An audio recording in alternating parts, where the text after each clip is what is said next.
I think everyone is an entrepreneur to some degree. Everyone thinks of something that's like, oh, that's an improvement to something. If you think of an Right. improvement to a current process that's happening at your job, you are right there to being an entrepreneur because that's all entrepreneurship is.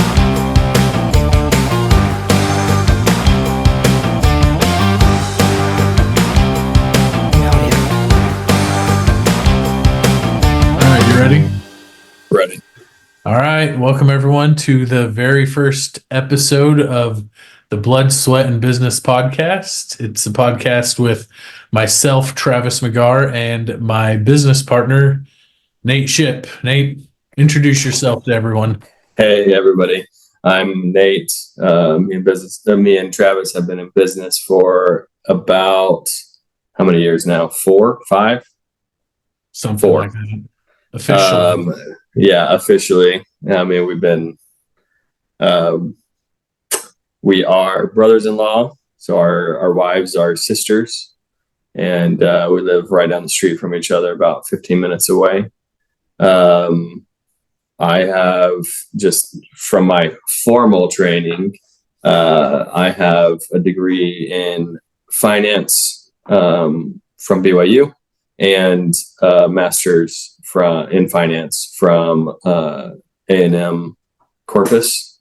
And yeah, I've worked in and around finance my whole career, but have also had dreams of entrepreneurship with that, which is why we are starting this podcast. Is we know the struggles of owning and running a business, and we feel like the market doesn't have anything like this podcast to show what really goes on in business. It's not all rainbows and unicorns. We wish it were. Gosh. Yeah. So like Nate said, we're starting this podcast. We both consume a lot of media, a lot of different podcasts, a lot of business podcasts, and we both feel that there's a need in the market to hear real stories about entrepreneurship from people, successful entrepreneurs, non-successful entrepreneurs, maybe entrepreneurs not in the traditional sense, maybe someone who has helped build up something in an existing business that's entrepreneurial. But we don't just want to hear the good stuff, because very rarely is someone an overnight success. There's often a lot of struggles and heartache that go along with being an entrepreneur, kind of like Nate said. And so anyways, I'll introduce myself a little. I guess traditionally trained or educated. I have a business degree from Brigham Young University in Idaho.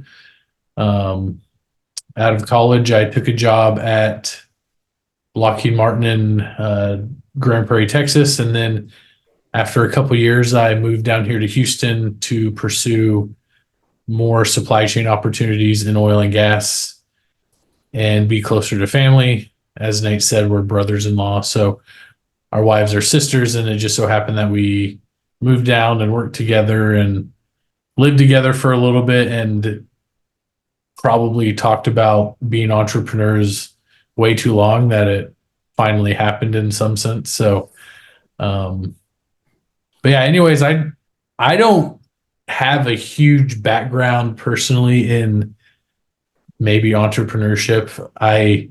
I'll explain that a little. I didn't grow up around a ton of entrepreneurs, at least in my family. But one thing I love about working with Nate and being around Nate is just from birth, he's been around entrepreneurs. Maybe you could kind of explain your background with entrepreneurship, because it goes way deeper than mine. And then after you share your stories or your basic background with entrepreneurship, it's not really that basic. Maybe I'll share mine. So to explain a little bit more, my family, all the men, as far as we can go back, have been entrepreneurs, have owned different businesses. My dad, for instance, worked with my great grandfather, so his grandfather, in a barbecue joint. And he actually, I don't know if you know this, Travis, he sold Chick-fil-A. Truett Cathy went to him because they knew each other, because in Atlanta, everybody knows each other. Oh, I'm from Atlanta originally. Everybody knows each other in business, at least back in that day. And Truett Cathy was trying to peddle Chick-fil-A and try to get his business going. And he actually started by, putting it in convenience stores and wherever he could get it in. And one of those places was my great grandfather's barbecue joint, which my dad worked in. And my dad loved it because he got tons of free food. But he worked, 12, 15 hours a day. Sometimes it's like, 10, 12, 13 years old. And he would open up with my great grandfather and close with my great grandmother. And they would, take him to work, take him from work home. And so he was in and around business all the time. My grandfather started a dry cleaning business in Conyers, Georgia. And I worked in that business my whole childhood, basically, from 10 to going to college. And I did every job in that business and was constantly around entrepreneurs. I swear, this small businessman, his best friends are his customers. Like, he just, oh yeah, come on back. My dad would talk to people for hours in his office, just, shooting the breeze. We'll have to have people. Dave on one of these days, and he'll. Oh, for sure. Yeah. I have to have my dad on for sure. I wish my grandfather was around, Papa. We'd have to have subtitles for him, though. Oh my goodness. Yes, of course. But Papa started lots of businesses and sold lots as well. He made a good living off of it. But what was interesting about what he did was he actually had the dry cleaners as his main source of income. And then from that, he started like a company called Ship Chemical, which my uncle Chuck, he owns and runs now. And he started a couple other things, carpet cleaning, cleaning leather, and he sold all these businesses off, and even sold the dry cleaners to my dad. And he had such an interesting perspective on life in general. If you ever knew him, which almost no one that listens to the podcast would know him, but those that did know him knew that he wanted to take care of his customers, and he would work himself to death to do it. And it showed. He built a lot of really great businesses that provided pretty well for my dad. And sometimes the joke in my family was that if you wanted to see your dad, so this was when my dad was growing up, if you want to go see your dad, go down to the cleaners. And so they would take him dinner often at night. And the dry cleaners for years ran 24/7. And he lost the key to the front door because it was just always open. He was working all the time. He said he would take naps in the clean clothes, because he was doing wash faded jeans. He was the first one in America to ever do faded jeans. And he would take a nap in the jeans that had been washed and faded, because they were dry and warm. He would take a nap or sleep in those instead of going home. He was just constantly there all the time. And he was a great example of exhaustion. That's where you get it from? Yeah, so somewhat. I just because I have so many little things going on right now, it's hard to keep up. But he was a great example of hard work and dedication, and it paying off for sure. What was your first go at something truly entrepreneurial? I'm not talking about Freak. well, This I'm not is so talking about like cliche. a lemonade stand or anything, but the first thing you did that were like, oh, making money on my own is kind of fun. I think for me personally, that's like what drives me whenever I think of entrepreneurship is like, oh, hey, I sold something and made a little bit of money, Right. And that I think drives me personally, like in entrepreneurship, is seeing the money start to like roll in, Yeah. I didn't know it was cliche at the time. And no one in my high school was doing it or middle school was doing this. But since then, I've heard countless entrepreneurs that got their start the same way as me. Is I bought candy bars from Costco or Sam's. I bought it from Sam's and put them in my duffel bag because I played soccer. So I put it in a different compartment. And I would have my duffel bag with me all the time in class and sell the candy bars to my classmates. So everybody knew that I always had candy on me, which goes well with my family. But we love candy, so as you know, Travis. But what's interesting about that is it's not like we don't have, in that day at least. Today, heck no, they can't sell candy in schools. But I had a competitor, like a built-in competitor in the vending machines. But what I did was I sold it in class. You can't just leave class, go get a candy bar and come back, right? Well, they could certainly buy it in class and eat it right then and there. So it was just location, right? Which is a lot of business.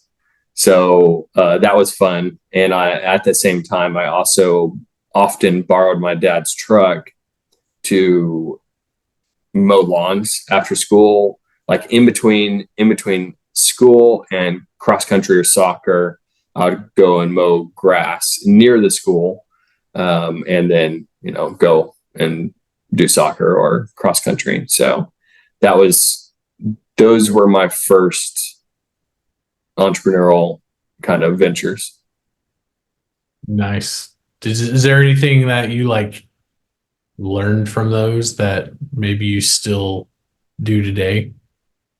Don't be afraid to put yourself out there, I guess. I mean, what do you got to lose? They don't know you. Who cares?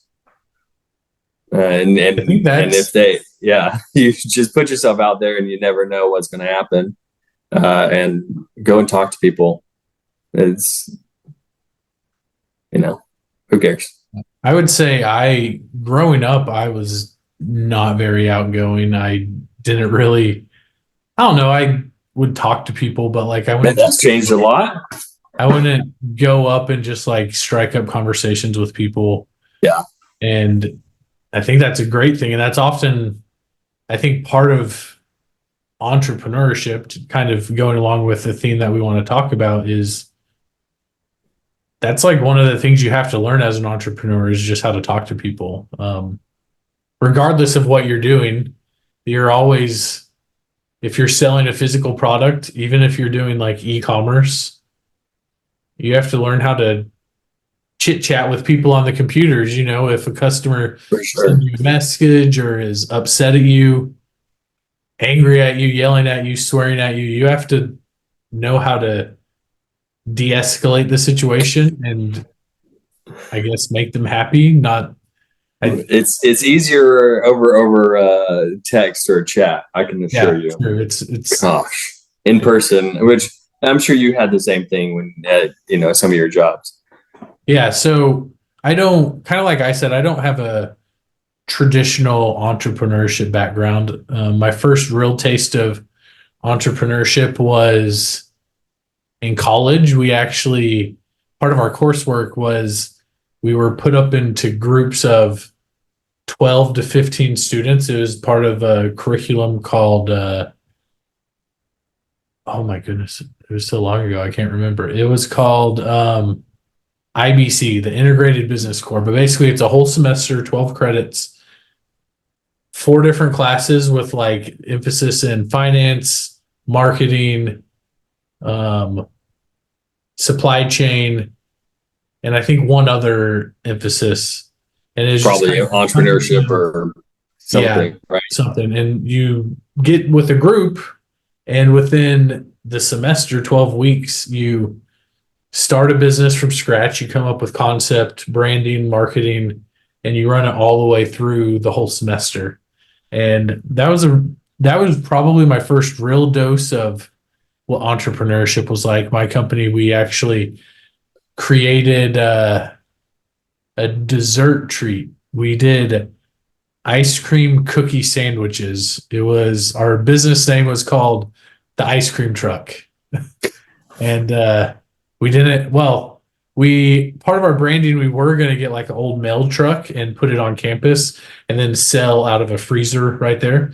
But we actually got the opportunity to be put into the cafeteria on campus, and we sold in the cafeteria. But that was really interesting to just be kind of. So how did that go down? So how did they get into the cafeteria there? Who did they talk to? So we actually didn't. They approached us because they had a really? vacancy in one of their stalls for the semester, and we were just approached. I mean, luckily at BYU Idaho, everything's kind of tight knit. Yeah. So there's always, one of the groups was always a restaurant in the cafeteria area, and they were always the one that did the best, because they would make pasta or chicken sandwiches or whatever, so they would always be selling lunch and dinner to kids, and so they would make thousands and thousands of dollars in sales. But there's just a vacancy, and so the cafeteria manager approached some of our teachers and just said, "Hey, we have an opening. Do you have anyone else that could fill it?" So we actually got in there. So once we got in there, we quickly moved from being outside, just because in Idaho, you never know what the temperature is going to be. So even though the semester I did, it was the spring summer semester, it would be cold some days and other days not. So we just decided to move it all inside, but it was a good experience. We had to do everything. We had to do all the marketing, all the branding. We had to drum up customers. My emphasis was on the supply chain side. So we developed recipes. We figured out how to bake hundreds of cookies in bulk. So how did that go down? How did you guys do it in bulk? Did you have to borrow some equipment from the school? Yeah, we actually had access. With having access to the cafeteria, we had access to their industrial kitchen, which had, I don't know if you've ever seen like an industrial bakery, but they have these giant ovens that just have like the rotating. So you put like a cookie. So they rotate like Yeah, this. you put the cookie sheet in, so you could literally cook like, well, because I don't know, at Crumble sheets of cookies all at once. Yeah, at Crumble, right? They have the rotating ones that go this way, right, around and around, which is essentially the same concept, right? Bake evenly distributed heat, right? Yeah. So that was my first real go at entrepreneurship and kind of seeing that side of the business. I like to say we were profitable, but we probably weren't, because if we actually had employees, we probably would have lost money. But since it was part of our coursework, was there a minimum you had to have in revenue? No, it was just, see, I think it was just the goal to break even, I guess. You know what I mean? Like, because we would have to actually, once we had the idea, we'd have to pitch it to some local bankers, and they would have to like buy off on whatever the loan amount we would ask for. Really? Okay. That's pretty cool. Yeah. But no, that's pretty cool. then after college, I've tinkered with entrepreneurship because that kind of like got me interested in doing my own thing. So yeah, but I know Nate always, you have a list, right? You I always do. have ideas. I do. You always, Yeah, I keep a list on my phone. how long have you been doing that Always. for? Oh, a decade, Hmm. probably. Yeah. So, Probably, yeah, probably uh, before school. Before school, or before graduating from my undergrad, I probably kept a list probably in just like a written list. The problem is with that, it's not easily transferable, mm, right? So after school, when I got like a decent phone, an iPhone, I started to keep the list in my notes. So I have a list, a running list. I have, pictures and things I drew out, uh, different things. And if it piques my interest, I usually transfer over to like Google Docs and start, making larger lists and plans and things like that. The Many of the issues that I run into starting things, and I can't remember the stat. Most entrepreneurs are ADD, in some form. So dyslexia is also a form of ADD. So I'm dyslexic, which a lot of entrepreneurs are. So I the problem I have with all my different ideas, I want to do every single one. I don't have the time, and I often don't have the skills to get it done. And sometimes I have the capital to do it. Sometimes I don't. Sometimes they're too big to start, and so parsing them up into smaller bits is what I'm starting to understand now. And I'm starting to one of my goals this year is to gain a couple of skills to allow me to do some of these ideas, right? So if that is coding, well, there's now opportunities for coding without actually having to learn the code, or at least light coding. And both you and me have done, or you and I have done some coding, HTML, CSS. I've done some JavaScript. I took a couple of classes in college, but I mean, I've lost it since then. And I heard an entrepreneur once at BYU that was dealing with a software problem. He was not a coder. He hired coders to do something. So the business was sending letters to people, but the sender would email the letter in. The computer would grab that email and need the address and need the message and to print it off and to package it up and things like that, right? So what he said, and I cannot for the life of me remember his name, but what he said, it took, if a person sent in a message that needed to be printed off and sent out, it took, 10 hours, 12 hours for the message to render correctly to be able to be printed. And he being a non-coder was like, well, I guess, what do I do, right?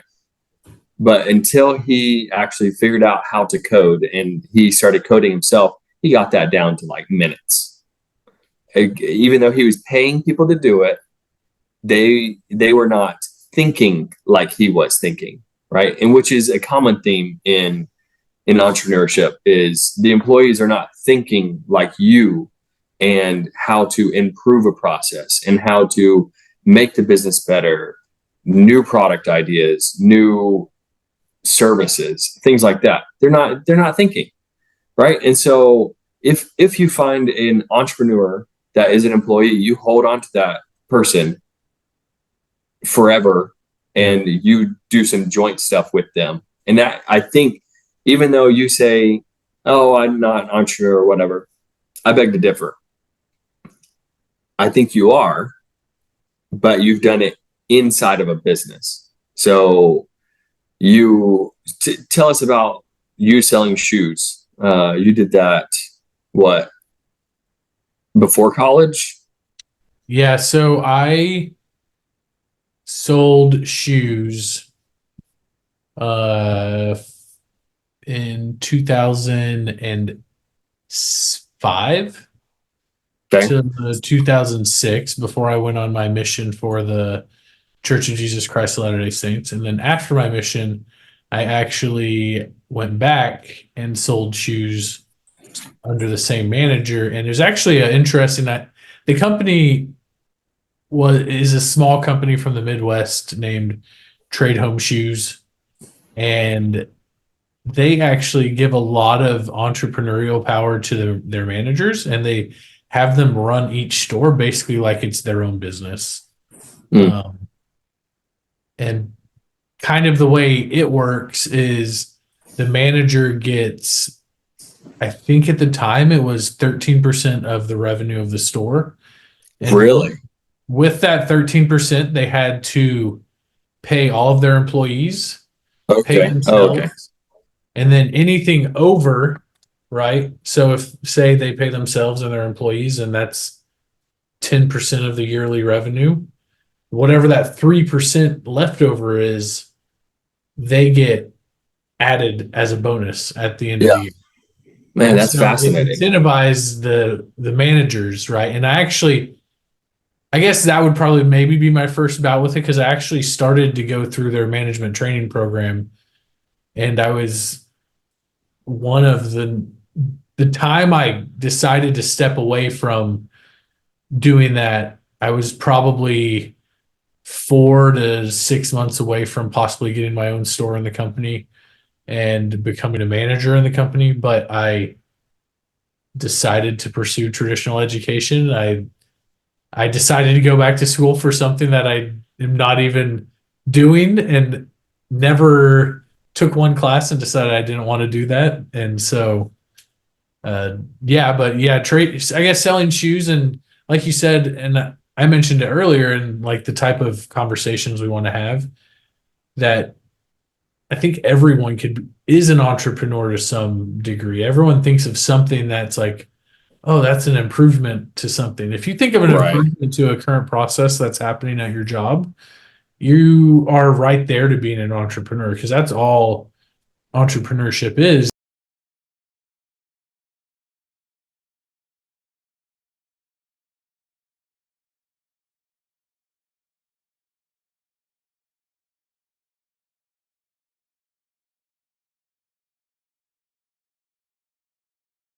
Identifying a gap or a missing link and solving that issue. Right. And I think that's, so many people have that skill. And I think so many people oftentimes, because of fear or not knowing how to do something, they don't take the step. Or oftentimes, Right. I don't want to say they don't take the step, but they can't take the step. You know what I mean? Because Right. certain things require money, skills, and if someone is a cashier at a grocery store, they aren't going to have thousands of dollars if they come up with a new idea to revolutionize the way people scan a product. You know what I mean? And so, Yeah. I have an idea on that, actually. It may be But impossible for them to ever get that idea to come to fruition. You know what I mean? Oh, for sure. So I think that's true, and I think people can tap into that knowledge and that ability to discover ideas, discover things. Yeah. So, anyways, we don't have a ton of time left, and so I'm just excited about Nate and me getting together and doing this podcast. We've probably talked about doing it for years. Yeah. Like, yeah, for sure. we came up with this concept that we wanted to do because I think everyone probably says, "Oh, I want to do a podcast," or Yeah, of you know course. what I mean. But like, you don't just want to jump into a podcast and not be different from someone else, right? You don't want to interview the exact same people, ask the exact same questions, and get the exact same stories. I mean, that's cool because maybe if you could ask a question or I could ask a question to invoke certain responses or thoughts. But Yeah, for sure. if I just get Elon Musk on and have him tell us a story Yeah, of we've how heard. he did Yeah, everything, we've probably heard it, or he yeah. can go on My First Million and share the exact same story. You know what I mean? So Right. Yeah, exactly. Well, at this point, we can train an AI to have the same responses as Elon Musk because there's so much content out there. yeah, And so for us, we want to interview the small guys like us, right? The small businessmen that have been doing it like my dad for literally his whole life. yeah, He's trying to think if he's ever had a job working for someone else other than like his dad or whatever. yeah, I mean, yeah. I mean, most of his stuff has been for, I mean, his own thing, right? yeah. And that So, yeah, also, and just another thing about entrepreneurship is that's scary. yeah, We'll, yeah, we'll get into it in the next episode to tease about the next episode. Nate and I want to, before we start interviewing anyone, we want to go into kind of our story about our our baby right now, Joey Co., which we started in 2019. But there's been parts of it, and one of them was both of us, one forced out of corporate life, the other willingly stepped away from the majority of corporate life and trying to make it pain for yourself and making hard decisions along the way. And yeah, we'll I think that'll be a fun episode to just kind of think back about everything, the fun parts and the not so fun parts. yeah. We'll share some stories. We really want the stories from entrepreneurs that are hard, right? The ones that, hey, I got sued for XYZ. I can't count the number of times my dad has been sued in small claims, right? So it happens. And if you are in that situation, right, which a lot of people find themselves in that situation, take a step back. Somebody's gone through it before and it's okay. It can be okay. So we want to hear those stories. I mean, my family's got a ton of stories about, oh, this customer came in and started cussing us out, blah, blah, blah. I mean, it's happened to me, a number of times when I was running, when I was the manager of the cleaners. But yeah, we'll definitely share some of the stories, times when customers, oh, my kid had to go to the hospital, right? We'll share some of those. So those are some of the sad and funny stories we have. And I think just kind of touching base again on our purpose, we just want to create an environment where we could learn from not just the positive. I do want to hear the positives, but I think knowledge is power. And I think oftentimes other traditional podcast interviews glaze over the hard things. So oftentimes as entrepreneurs, we're not equipped with the right tools or knowledge or examples of how to overcome those struggles. right, And absolutely. I want to bring that to light to help us in the future, help the people we're talking to, and then help anyone who's listening. So I think, Hopefully we'll get quite a few people listening. yeah, and That's our hope. we just want to thank anyone who's actually stuck around this whole time. If you liked the content, please subscribe, give us a like, share us with your friends. Guarantee the first several episodes at least are only going to be our friends and family that listen. And Oh yeah, for sure. but if anyone likes us, likes the content, give us a share, put us out there, and we hope you come back for the next episode where we talk about the adventures we've had with Joey Co. All right.